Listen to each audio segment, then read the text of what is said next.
The Bible teaches that every person born since Adam and Eve is born in sin. It's an unpleasant term, but it needs to be unpacked. Sin is the condition of centering our lives on anything other than God. He created us for relationship with Himself and to fulfill His purposes. Anything less than a life centered around God and His purpose is sin. The Bible calls people who are in that condition, or sinners, lost.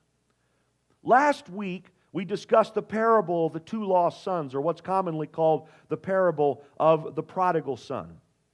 We talked about how the younger son, the one typically called the prodigal, decided to take what the father had planned for him and spend it on himself and the pursuit of his own pleasure. He ended up far from home, out of relationship with the Father. When he came to himself, he returned home to his father, and when he did, his father was waiting to embrace him. There's this beautiful picture of the father running down the road to envelop his lost son in his arms, to shower him with kisses.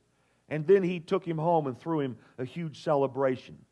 But the way he described the previous condition of his son is important. He said, "My son who was lost has been found, and who was dead is alive." See, this is what we believe. This is what the Bible teaches. Someone who is not in relationship with the Father is lost. They are far from home and dead to the life that God destined them to live.